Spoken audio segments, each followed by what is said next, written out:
Hello, magandang araw po. Muli, ito ang inyong lingkod, ang Munting Tinig ng Ordinaryong Filipino.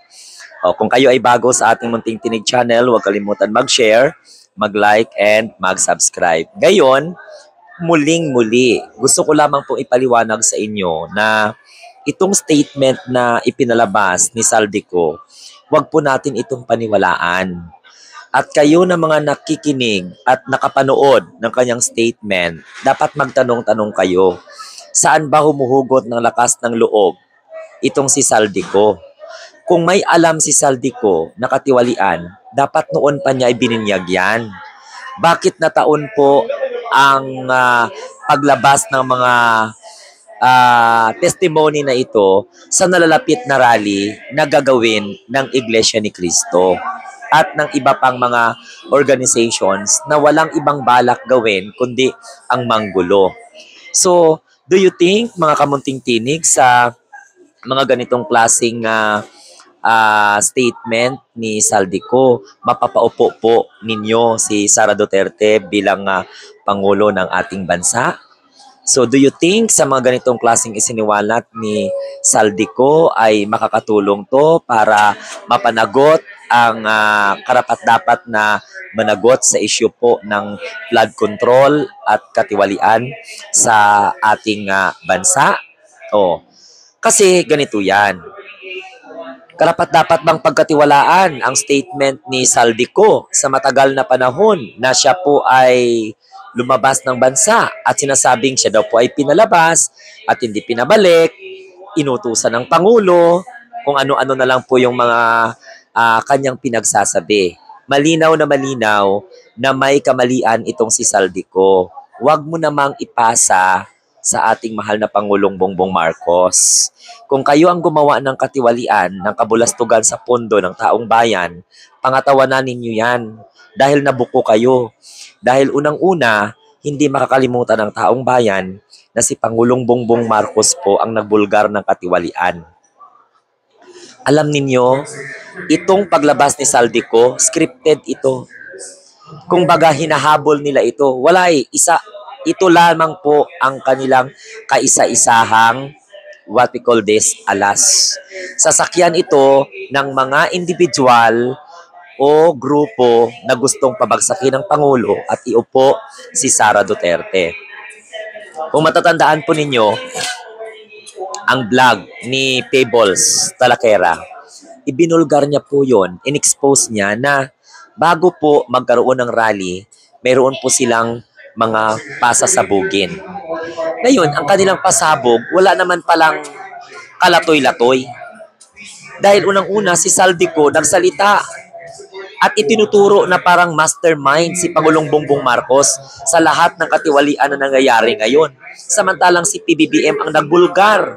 At hindi lang basta-basta ang pagbubulgar, mga kamunting tinig, ginawa po ng ating mahal na Pangulo yan sa gitna po ng kanyang State of the Nation address. Gustong ipaalam ng Pangulo na talamak ang katiwalian, hindi lamang po sa administration niya, kundi sa mga nakaraang administration. So how come na si Saldico nagtago? Lumabas, mayroon na siyang script, binabasa pa. Sabi ko nga sa unang video ko, kahit na paulit-ulit kong panuurin, pakinggan, at namnamin, i-analyze kung ano po yung mga gusto niyang sabihin, kung ano man yung ibig niyang sabihin, hindi ko mararamdaman na para sa taong bayan ang kanyang ginagawa. Nililinis niya ang kanyang pangalan at magtuturo. Magtuturo. Sabi ko nga sa inyo, pera ang gagamitin para pabagsakin ang Pangulong Bongbong Marcos kasi hindi naman po naniniwala ang mga tao sa mga accusations nila.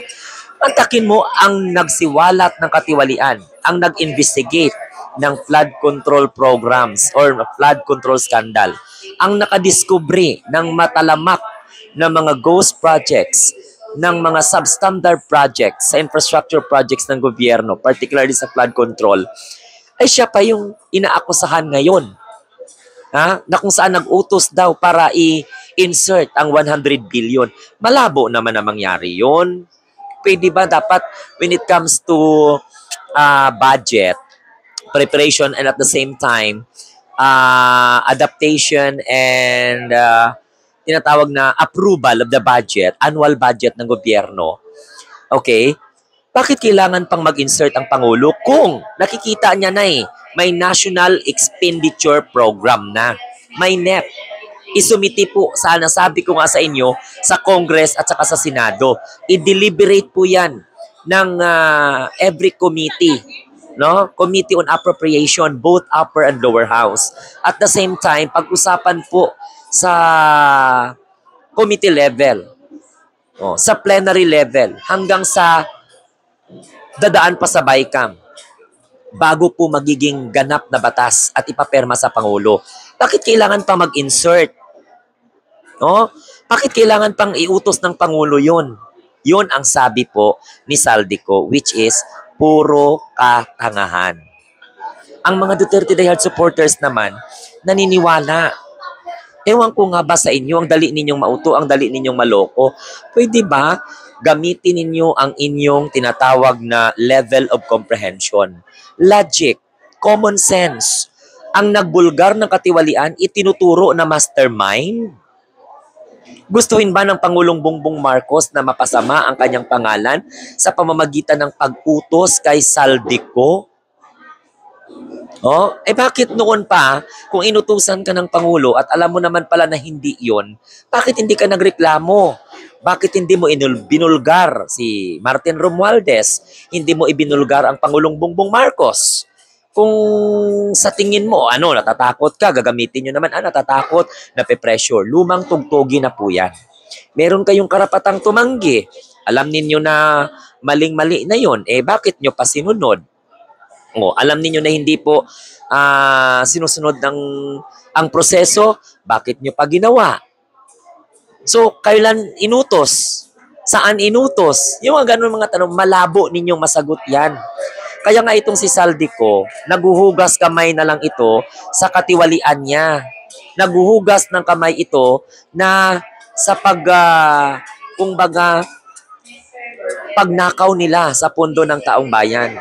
Pangulo, ang kanilang sisisihin na nag-utos sa kanila na alam naman po nila na hindi pwedeng mag-utos ang Pangulo dyan. Alam ni PBBM, naging congressman si PBBM. No? Hindi po pwedeng iutos ng Pangulo o ganito. No. Ang insertion ay nangyayari po yan sa plenary or sa BICAM.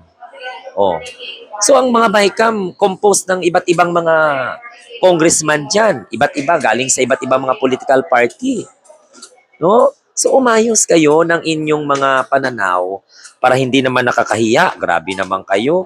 O sa kagustuhan po ninyo na iupo si Sara Duterte bilang Pangulo ng Republika ng Pilipinas, kahit na sino na lang ay gawin yung bayani, mga Duterte diehard supporters. Hindi naman po maganda yun. No, wag naman po manatili sa katangahan at sa kabubuhan. Kaya nung narinig ko at ina-analyze ko yung mga pinagsasabi ni Saldico, natatawa ako. Buti sana kung noon niya pa ito ginawa nung siya pa po ay congressman. Hindi naman pala siya takot na mamatay. Isiwalat naman pala yung katotohanan. Bakit umabot pa sa punto na siya po ay nagtago? Inutusang magpangibang bansa. Bakit mo sinunod? Pareho lang naman kayong congressman kung tutuusin. So yun po, bali, in my own understanding, ito po ay pakana lamang para nang sa ganun madiin ang ating Pangulo at para magtagumpay sila sa kanilang panawagan na pabagsakin. So kawawa naman ang taong bayan kapag ganun. So pag ganun nga mga mabibigat na mga expose, dapat may mga ebidensya po at saka dapat noon pa yan ginawa.